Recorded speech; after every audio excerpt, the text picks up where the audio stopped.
We've all had those saves where we totally been FM'd. I know I'm not the only one. But what if I told you there is possibly a reason for it? And what if there is a possible fix? So today's video is all about tips on how to beat the AI, break down the AI, but also we have a tactic as well that I want to show you that we are using in our no attribute save. It's a money ball save, but at the moment we can see no player attributes and we've just gained back-to-back promotion. So this could possibly be one of the greatest FM tactics. Let's get stuck into it.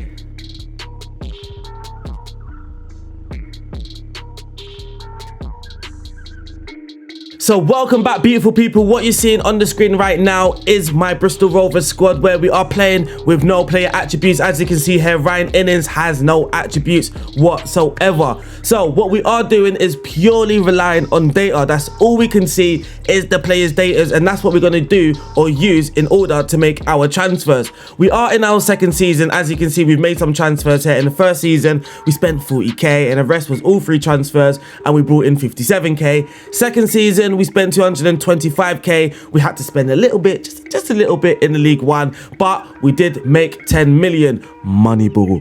We did sell someone for 9.75 million after signing them on a free transfer, and as you can see, we are trying to spend as little as we can and be successful as we can as well. What we can do right now is look at some of the results just so I can help you or work my way in to telling you how to scout the opponents. As you can see on my board now, you can't even see it anymore. You can't even see it. I should have showed you in the intro, but on my board I've got understand the tactic, scout the opponents, and then make your tweaks, and that's what we've been doing on our way to victory. So in the second season in the Sky Bet League One, we did finish top. If I go back to my profile, my club info, the media prediction is 21st, so underdog. In the FA Cup, we actually got all the way to the semi-final. I mean, we got to the semi-final, we got knocked out by Liverpool. There's not much we could have done in this game. Quarter-final, we knocked out Blackburn, who are in the championship. In the fifth round, we knocked out West Brom, who are also in the championship. But in the fourth round, we went away to Newcastle and we got a 4-2 win. It was an absolute masterclass. Though we did come back after they got a man sent off, we were on top before they got the man sent off. I mean, the guy got a bit nervous, that's why he went in with the reckless challenge.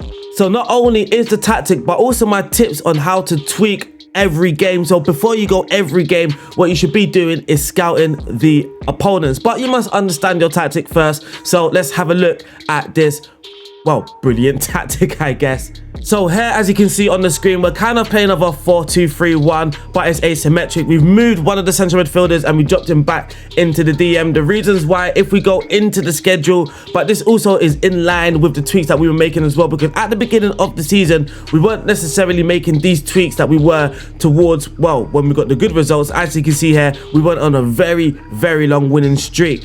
But at the beginning of the season, things were kind of inconsistent, and I noticed that we were close. These games, we were close. We were on top, but we were just getting FM'd. We were getting shots after shots after shots, but we just conceded any sort of shot that went against us, and that happily or finally stopped. So, understanding the tactic, we created this 4-2-3-1 in the first season, and we wanted to look at, well, the best players at Bristol, because of course we cannot see the players' attributes. So all we did, and it's also my method in how to create those perfect tactics, is when you are looking at the start abilities of your players, we could just now look at these players in a little bit more detail. You look at the player traits, and then you go into their development, or the report, sorry, and you just look at the scout report and see what they are good at. Your assistant is going to catch the pros, the cons, and just really focus on the pros and, well, try and avoid the cons, I guess. So someone like Aiden here, we were looking for a playmaker, and look at his playing traits. He comes deep to get the ball, he tries to play out of his way from trouble, and the reason why we signed him was because of his key passes from midfield, his pass completion as well. He looked to me to be a playmaker, so we signed him as our playmaker and we put him in as a DLP, and that is kind of how we worked out the tactic, and it's basically understanding the tactic. So for an example, we've got a wing back on the left. What does a wing back do? He likes to get further forward. If he likes to get further forward, he can be leaving some space, which is why we've got the DLP, the DM, right where the wing back is. Whereas on the right hand side, the fullback on support is not necessarily going to be bombing up and down the pitch like a wing back, so we don't necessarily need that support. And on the right hand side, we can have that number 8, that box to box midfielder, who is linking up the defense and the attack, getting up and down the pitch. In attack, we've gone for something a little bit more direct. We've gone for a winger where he's just attacking, a shadow striker who's also attacking, and the inverted winger, who is kind of our main creative player in this attacking system. So the winger, he's going to be driving down the byline, trying to send in crosses. The shadow striker is going to try and break into the box, whilst your right winger, he's going to be the main creator, coming inside, playing those through balls, whipping in those crosses in that right half space, just creating trouble. Lastly, up top, we've got that advanced forward. He's just always going to break the channels, always going to make that forward run. And then this is where your DLP, your wing back, your fullback can play some risky passes into your advanced forward, and you've got varied ways of scoring goals. This is how I understood my tactic, well, simply by watching it as well, but I kind of worked out how this tactic works. So when it comes to making the tweaks, I know what tweaks I can make, and I know how to stop the opposition from playing. So let's have a quick run through this tactic, just in case anybody wants to download this perfect underdog tactic. So here we are. The mentality is on positive. This rarely changed. We did change this against Liverpool and we grabbed a goal. Yeah, we equalised against Liverpool at Wembley. It was scenes in the stream. It was absolute scenes. But the positive, other than that, hasn't actually changed in 2 seasons. The attacking width, same. It's on fairly width. That hasn't changed. For the approach play, this does change sometimes. But we will speak about that a little later when we are talking about scouting the opponents and making those tweaks.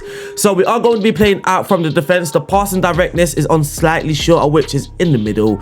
And the tempo is on extremely high. In the final third, low crosses, work the ball into the box. In transition, when the possession has been lost, we are going to counter press. This again does sometimes change when you are making your tweaks, and when possession has been won, we are going to counter, which rarely changed. Goalkeeper in possession, he looks to distribute the ball to the fullbacks and he's going to throw it long. This doesn't change for me, but this is what I feel is best for my team and best for my goalkeeper. I don't think my goalkeeper has the best distribution, so in order to try and hide his weakness, I'm just going to get him to throw it long into the fullbacks, which seems pretty much the safest option. Lastly, out of possession, we are using a much higher line of engagement, but you might want to ignore that. Well, not ignore that. You still want to be using a much higher line of engagement, but we also have kind of a trick. I'm not sure if it's working. I'm not sure if we're tricking the AI, because what I notice now is that we don't actually press their centre backs. We do allow the centre backs to have the ball, but if any of the midfielders collect the ball in the deeper areas, then that is when we press. And in order for that to happen, you need to go to your opposition instructions and you need to make sure their goalkeeper and centre backs has triggerless on never. You can see we've already got this system. So if I highlight everybody and I select this little button here, you can see we've got this selected. So every game I make sure we are not pressing the centre backs, and this kind of stops us from pressing really high all the time, because it's very easy for the opponents to beat our press. That's what I found out anyway. So we're not necessarily actually pressing really high, we're allowing the centre backs to have the ball, but the moment any of their deep central midfielders come deep to collect the ball, that allows us to then press and we can move forward. And that is kind of us working our trigger press. So the trigger press is basically anybody that is not a defender, if they touch the ball in the deeper areas, then that is our basically trigger press to go and press them high up the pitch.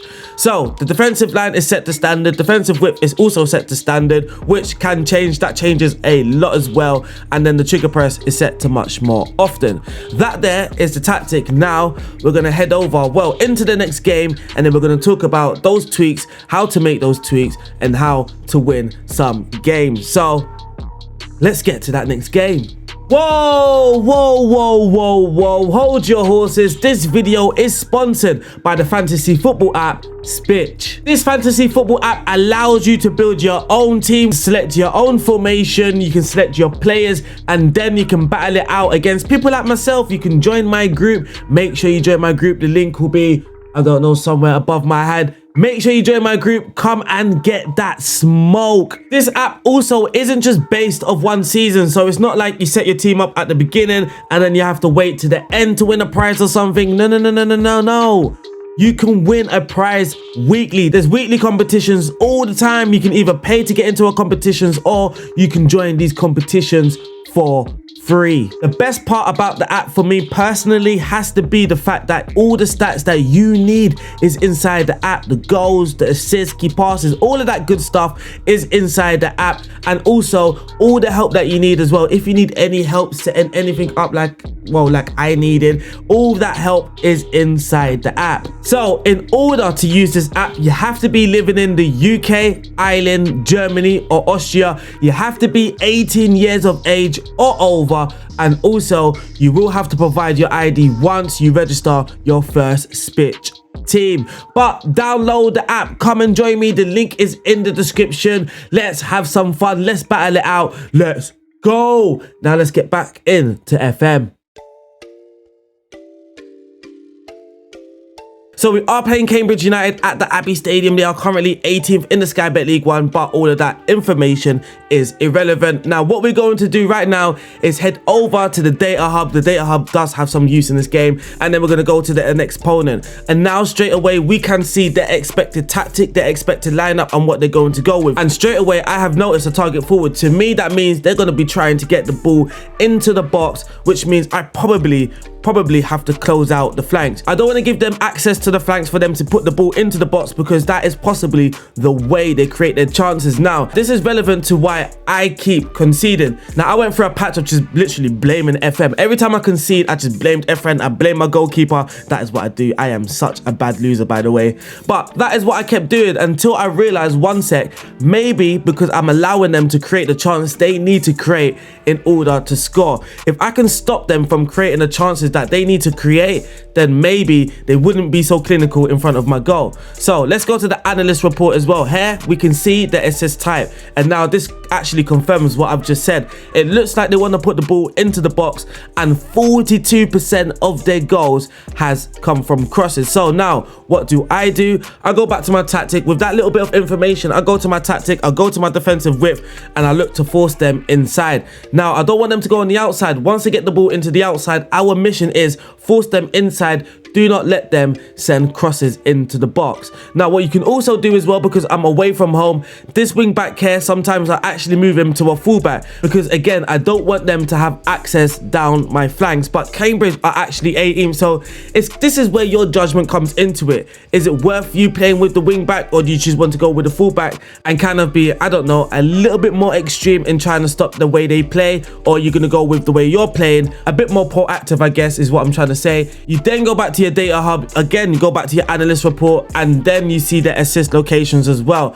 So the assist type, the assist location, you really want to have that part of the pitch on smash. Again, as you can see here, a lot of their assists actually comes down the right wing, so it's probably best for me to use my wing back as a fullback. And it's not a big change, it's not a big change from a wing back to a fullback, and the guy playing at left back should be able to make that switch. And in case he can't play that kind of more defensive role, then there's absolutely no reason why you just can't play a left-footed centre back in this position here. That is if you really want to. Now, we've kind of worked out how they play. They want to cross the ball and they assist down the right wing. So I've kind of tweaked my left back, and I've also tweaked my defensive instruction because of that. Now, how do they concede? And again, this is a little relevant into why I keep getting FN, because I keep creating chances, but actually I might be creating the chances that they want me to.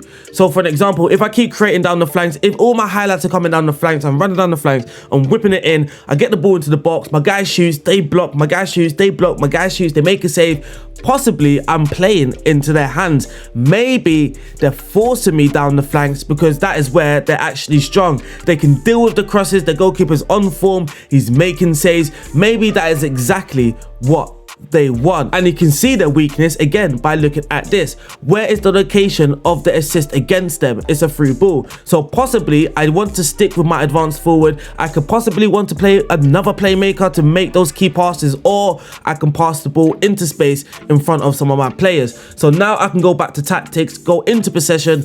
For this tactic, or for this game, I'm going to pass into the space. And again, this is all down to you. You can keep the tempo on extremely high, but for me, pass into space kind of naturally increases the tempo, so I'm actually going to knock the tempo back down. Now back to the Data Hub again. Assist locations, they do concede a lot down the left wing. Now again, this is down to you. You can go back to your tactic, and then you can go into in possession, and you can focus down the left. But maybe the flanks in general is their weakness, and they've just conceded more down the left. Sometimes you might not want to play with this. You could just play the first about 20-30 minutes. If you're not creating, then hit this instruction. Or if you got that kind of feel that maybe their flanks in general is the weak link, they do play a three at the back, if I'm right, or sorry.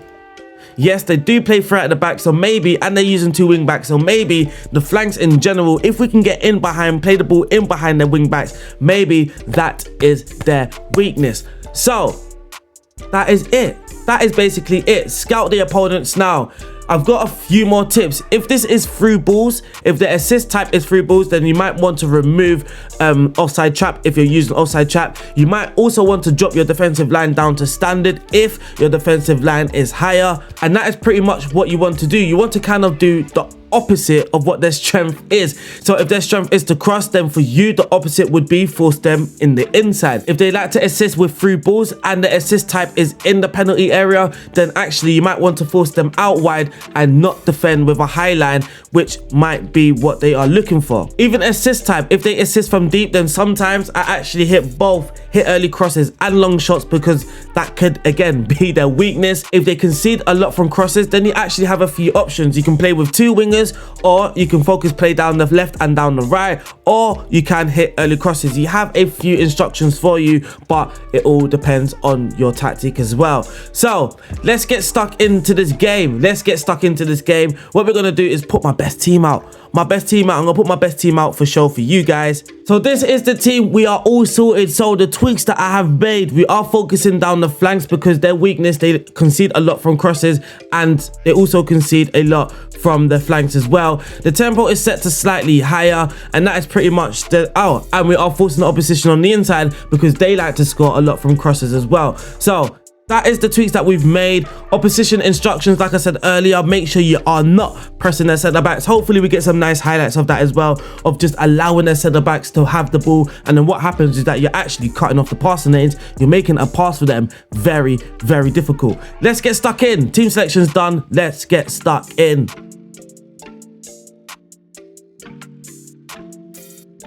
So we're just doing a team talk. Sometimes I just tell my team no pressure. I mean, throughout the whole season, I've just been telling my team no pressure. I guess we just got promoted. I don't need to add that pressure on my boys at all. But let's get stuck into this game. Cambridge Rovers, here we go. This game should be fairly interesting. So no real highlights just yet. I mean, it's a pretty boring game, just opening 30 minutes. We have won the league already though. But here is a corner for Bristol Rovers. We whip it in. Kerrigan is about to collect the ball. Yes, he does. He drives it on the inside. Oh, he skips past another person. He's going to put the ball into the box. No, he's not. He plays it to Nolan. Aiden. Now we're kind of slow in our build-up here. Aiden.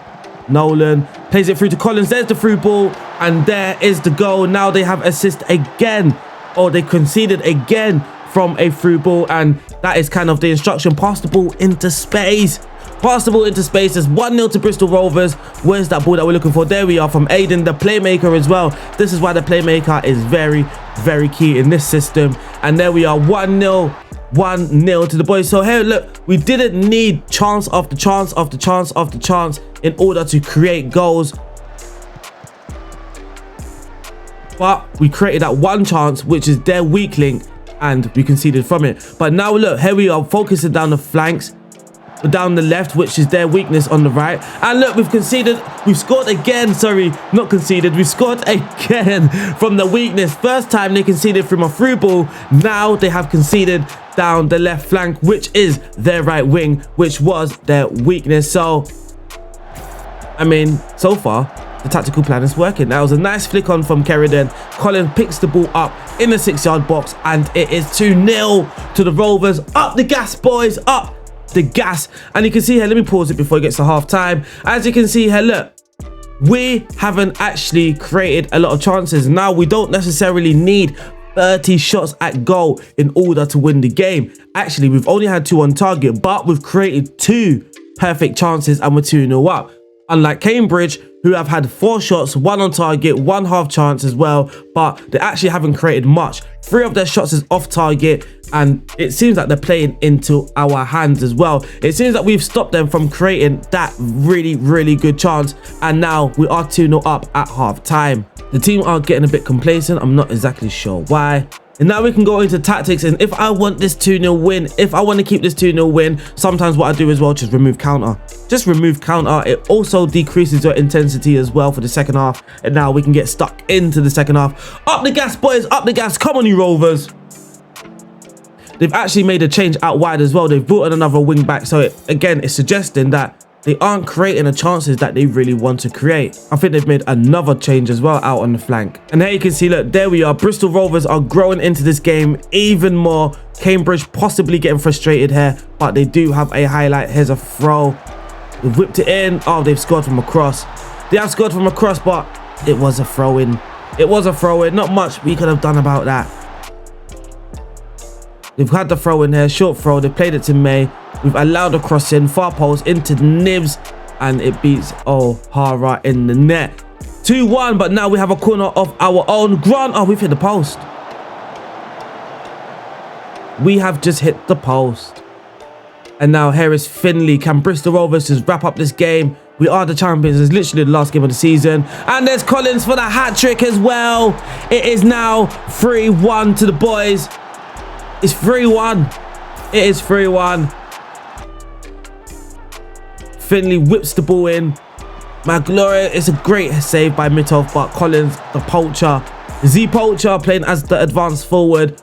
And he's got a hat-trick. That means he might end the season as a top goal scorer. And there we are, 3-1 to the boys. I mean, that last goal was possibly a clear-cut chance as well. But other than that, the two we created from kind of open play, and we can see how we can break down Cambridge and be clinical. Cambridge did score from a cross, which is how they score their goals, but it was from a throw-in. There wasn't much that we could have done about that. We could have stopped the cross a little bit earlier, but then again, we aren't always going to get that perfect performance. So make sure you make these tweaks before your games, whether you're using this tactic or you've got your own. Make sure you understand your tactic, and then you can make tweaks accordingly before each opponent. And this is what we've been doing throughout the whole season. Now we have completed this game, we can now look at some of the results if you guys are interested. So now the season is actually complete. As you can see, Bristol Rovers on top of the tree. 46 games, we've won 30, we've drawn 7. We've actually lost 9 games. A few of those losses were at the start of the season